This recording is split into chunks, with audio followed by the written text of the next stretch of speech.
1. Motherboard, bo mạch chủ. The motherboard is a flat circuit board where all other components are connected. Bo mạch chủ là một bảng mạch phẳng nơi kết nối tất cả các linh kiện khác. It acts like a central hub, allowing electricity and data to flow between the CPU, RAM, GPU, storage, and other devices.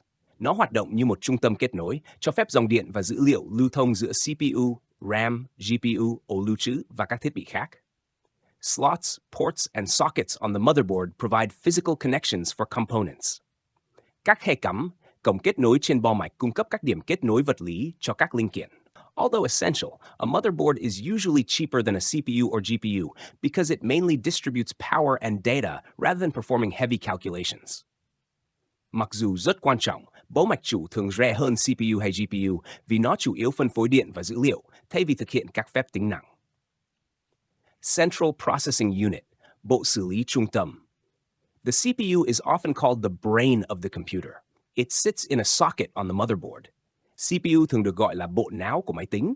Nó được gắn trong một khe cắm trên bo mạch chủ. It processes instructions from programs, performs calculations, and controls all tasks. Nó xử lý lệnh từ các chương trình, thực hiện các phép tính và điều khiển tất cả các tác vụ. Every time you type, click, or run software, the CPU interprets and executes instructions. Mỗi khi bạn gõ, nhấp chuột hoặc chạy phần mềm, CPU sẽ giải thích và thực thi lệnh. Modern CPUs have multiple cores, allowing them to perform several tasks at once, multitasking. CPU hiện đại có nhiều lõi, giúp thực hiện nhiều tác vụ đồng thời đa nhiệm. Despite its tiny size, the CPU is expensive due to its complex design and high speed. Dù nhỏ bé, CPU lại đắt vì thiết kế phức tạp và tốc độ xử lý cao. Và GPU, Graphics Processing Unit, card đồ họa. The GPU handles images, videos, and 3D graphics. GPU xử lý hình ảnh, video và đồ họa 3D. While the CPU focuses on logic and general tasks, the GPU is specialized in parallel processing, making it ideal for rendering images or running games. Trong khi CPU tập trung vào logic và tác vụ chung, GPU chuyên xử lý song song, rất phù hợp để dựng hình ảnh hoặc chơi game. Dedicated GPUs are separate cards that plug into the motherboard. Integrated GPUs are built into the CPU. Card đồ họa rời là card riêng gắn vào bo mạch chủ. Card tích hợp nằm trong CPU. Powerful GPUs are needed for video editing, 3D modeling, and high-end gaming. GPU mạnh mẽ cần thiết cho chỉnh sửa video, mô hình 3D và chơi game cao cấp. 4. Hard drive, HDD, ổ cứng cơ học. The hard drive stores operating systems, software, and personal files. Ổ cứng lưu trữ hệ điều hành, phần mềm và dữ liệu cá nhân. Inside, it has spinning magnetic disks and a moving read-write arm. Bên trong có các đĩa từ quay và cần đọc ghi dữ liệu di chuyển. HDDs can hold large amounts of data, but are slower than modern storage solutions. HDD có thể lưu trữ nhiều dữ liệu nhưng chậm hơn các giải pháp lưu trữ hiện đại.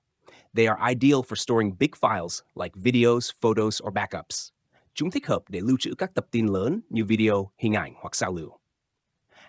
RAM, Random Access Memory. Bộ nhớ tạm RAM temporarily stores data that the CPU needs to access quickly. RAM lưu dữ liệu tạm thời mà CPU cần truy cập nhanh. Think of it as a workspace. The CPU can quickly grab information from RAM instead of slower storage. Hãy tưởng tượng nó như bàn làm việc. CPU có thể lấy dữ liệu nhanh từ RAM thay vì ổ cứng chậm hơn. However, RAM only retains data while the computer is on. Turning off the computer clears everything. RAM chỉ giữ dữ liệu khi máy tính bật. Khi tắt, mọi thứ sẽ bị xóa. More RAM allows a computer to run more programs at once without slowing down. RAM nhiều hơn cho phép máy tính chạy nhiều chương trình cùng lúc mà không bị chậm. 6. SSD, Solid State Drive, ổ cứng thể rắn. An SSD functions like a hard drive, but uses memory chips instead of spinning disks. SSD hoạt động giống ổ cứng nhưng dùng chip nhớ thay vì đĩa quay. This makes it faster, quieter, and more durable. Điều này khiến SSD nhanh hơn, êm hơn và bền hơn. Most modern computers use SSDs for the operating system and applications to improve performance. Hầu hết máy tính hiện nay dùng SSD cho hệ điều hành và phần mềm để nâng cao hiệu suất. Although more expensive, SSDs reduce loading times and improve responsiveness. Dù đắt hơn, SSD giúp giảm thời gian khởi động và cải thiện độ phản hồi. 7. Cooling system, hệ thống tản nhiệt. Computers generate heat, especially the CPU and GPU. Máy tính sinh nhiệt, đặc biệt là CPU và GPU. Fans, heat sinks, or liquid cooling systems help dissipate heat. Quạt, Tản nhiệt hoặc hệ thống làm mát bằng chất lỏng giúp tản nhiệt. Proper cooling prevents damage and maintains performance stability. Tản nhiệt đúng cách giúp tránh hư hỏng và duy trì hiệu năng ổn định. High performance systems often require advanced cooling solutions. Các máy hiệu năng cao thường cần các giải pháp tản nhiệt nâng cao. 8. Power supply. Bộ nguồn the PSU converts electricity from a wall outlet into suitable voltage for computer components. Bộ nguồn truyền điện từ ổ cắm sang điện áp phù hợp cho linh kiện. It ensures that the CPU, GPU, and other devices receive stable power.